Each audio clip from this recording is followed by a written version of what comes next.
नमस्कार श्रोतागण, आपका हमारे चैनल पर बहुत स्वागत है।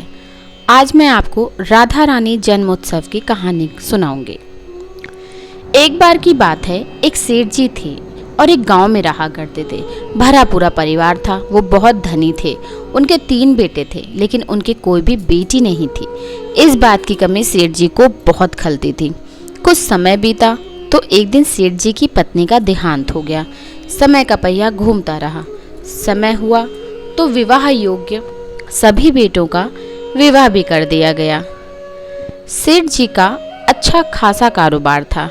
दिन भर सेठ जी के बेटे कारोबार संभालते और शाम होने पर अपने बच्चे और अपनी पत्नियों के साथ व्यस्त रहते। सेठ जी की सुनने वाला अब परिवार में कोई नहीं था। कोई भी ऐसा नहीं था जिससे सेठ जी अपने मन की बात कह सुन सकें। सेठ जी को शुरू से ही इस बात का बड़ा अफसोस था कि उनकी कोई बेटी नहीं है और अब उनकी पत्नी भी उनके साथ नहीं थी। उनकी पत्नी भी अब उनका साथ छोड़कर जा चुकी थी। सेठ जी के मन में यह कसक और भी बढ़ने लगी कि उनकी कोई पुत्री क्यों नहीं है। एक दिन एक बहुत पहुंचे हुए महात्मा सेठ जी के घर पर आए और उन्हें दुखी देखकर पूछने लगे कि सेठ जी, क्या बात है? तुम्हें किस बात की परेशानी है? तुम इतना दुखी क्यों लग रहे हो? तब सेठ जी ने अपने दुख का कारण उन महात्मा को बताया कि महात्मा जी, मेरी कोई बेटी नहीं है। इस कारण से मुझे अपने जीवन में यह अभाव लगा रहता है और मुझे बड़ा अफसोस होता है, बहुत दुख होता है कि मेरी बेटी क्यों नहीं है। अगर मेरी भी बेटी होती तो वह भी मेरा ध्यान रखती, मेरे मन की बात सुनती। मैं भी उससे अपने मन का बोझ कह सुनकर हल्का कर लिया करता। तब वो पहुंचे हुए महात्मा कहने लगे कि सेठ जी, तुम राधा रानी को ही अपनी बेटी मान लो। हमारे जीवन में जब जिस चीज की कमी होती है तो उसे भगवान ही तो पूरा करते हैं। अब भला बेटी ना होने के कारण तुम इतने परेशान हो। परेशान होने से क्या होगा भला?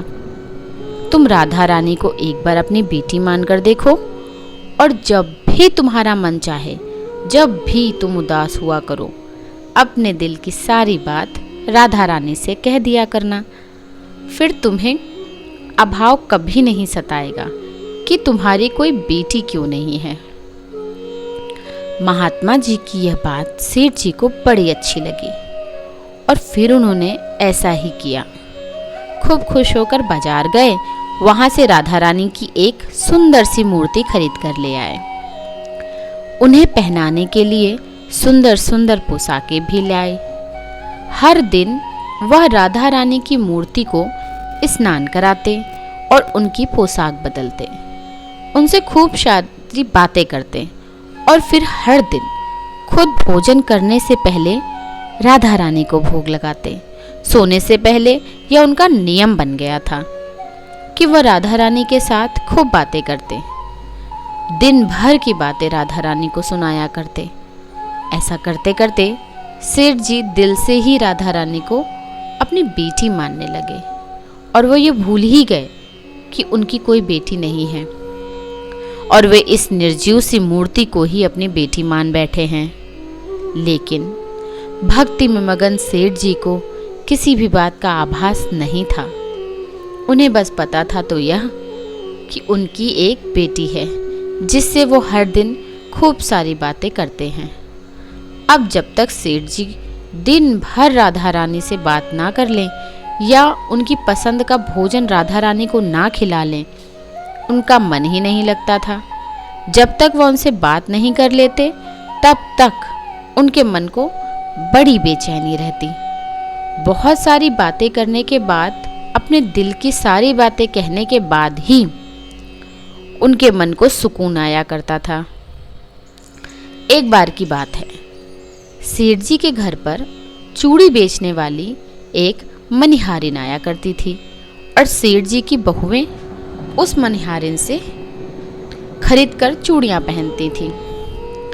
एक दिन वह मनिहारिन चूड़ी बेचने के लिए सेठ जी के घर आई तब उसने सेठ जी की तीनों बहुओं को उनकी पसंद की चूड़ियां पहनाई। मनिहारिन सेठ जी के घर पर बैठी हुई थी। सेठ जी की तीनों बहुएं तो चूड़ियां पहनकर चली गईं। उनके ही सामने एक छोटी सी कन्या आई और मनिहारिन से कहने लगी, मुझे भी चूड़ियां पहना दो, खूब सारी रंग बिरंगी चूड़ी। चूड़ी वाली ने सोचा कि शायद सेठ जी के घर पर कोई मेहमान आया होगा, उन्हीं की ये कन्या होगी, तो उसने भी उस नन्ही बालिका को चूड़ियां पहना दी। और इसके बाद वह चूड़ी वाली मनिहारिन सेठ जी से पैसे मांगने सेठ जी के दुकान पर पहुंच गई और कहने लगी कि मुझे चूड़ियों के पैसे दे दो। और उसने पहले से अधिक पैसे मांगे तो सेठ जी ने कहा, क्या बात है, तुम हर बार तो इतने रुपए की चूड़ियां पहना कर जाती हो, क्या तुम्हारी चूड़ियां महंगी हो गई हैं जो हर बार से अधिक रुपए मांग रही हो? तो मनिहारिन बोली कि नहीं सेठ जी, मैंने चूड़ियों का दाम तो नहीं बढ़ाया, हाँ लेकिन आज मैंने 3 लोगों को नहीं बल्कि 4 लोगों को चूड़ियां पहनाई हैं। सेठ जी ने सुना तो कहने लगे, अरे तुमसे कोई गलती हुई होगी, मेरे घर पर तो चूड़ी पहनने के लिए सिर्फ 3 बहुएं ही हैं, यह लो तुम 3 बहुओं की चूड़ी के पैसे रखो। मनिहारिन भी कुछ नहीं बोली, सेठ जी से पैसे लेकर चुपचाप अपने घर आ गई। शाम हुई तो सेठ जी दुकान से अपने घर पर आए। आकर उन्होंने सबसे पहले राधा रानी को भोग लगाया और फिर हर बार की तरह दिन भर की सारी बातें राधा रानी से बताईं और सो गए।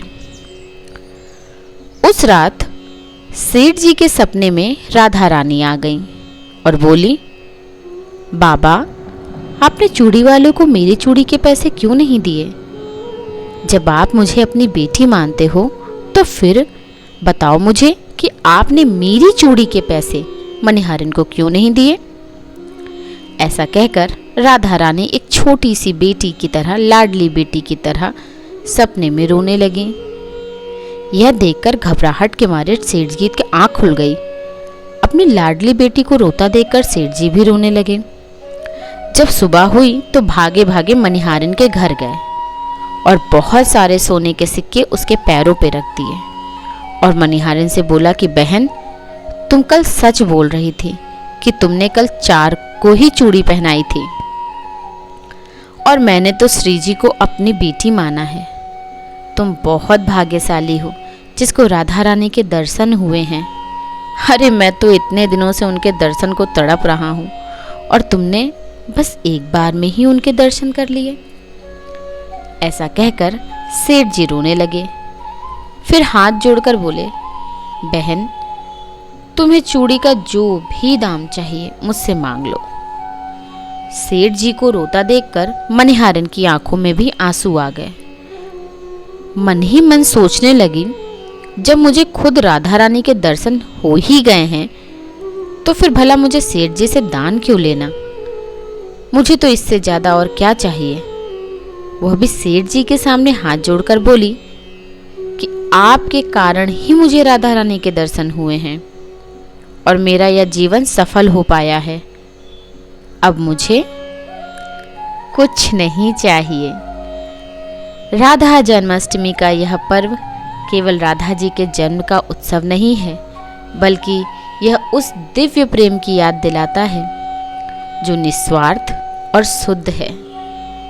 यह पर्व हमें यह सिखाता है कि प्रेम का असली स्वरूप समर्पण और भक्ति में है। राधा जी की भक्ति के बिना श्री कृष्ण की कृपा प्राप्त नहीं होती। इस पावन अवसर पर भक्त उपवास रखते हैं, भजन कीर्तन करते हैं और राधा जी के नाम का स्मरण करते हैं। जगह जगह मंदिर झांकियां सजाई जाती हैं और राधा कृष्ण के मिलन की लीलाओं का वर्णन किया जाता है। भक्त राधे राधे का गान करते हुए आध्यात्मिक आनंद में लीन हो जाते हैं। राधा चालीसा का भी पाठ भी इस दिन विशेष महत्व रखता है। भक्त भावपूर्वक इसका पाठ करते हैं और राधा जी से कृपा की याचना करते हैं। राधा चालीसा का प्रत्येक शब्द भक्ति रस से भरा हुआ है। इसमें राधा जी की महिमा, उनके स्वरूप, उनके प्रेम का अद्भुत वर्णन है। अंत में यही कहा जा सकता है कि राधा जी केवल एक ऐतिहासिक या पौराणिक चरित्र नहीं है, बल्कि भक्ति की सजीव प्रतिमा है। उनके बिना कृष्ण का नाम अधूरा है और उनके बिना भक्ति का मार्ग भी अधूरा है। राधा नाम का स्मरण करने मात्र से जीवन में आनंद, शांति और कृपा का संचार होता है। तो प्रेम से बोलिए, श्री राधे रानी की जय हो। श्री राधे, श्री राधे, श्री राधे। धन्यवाद।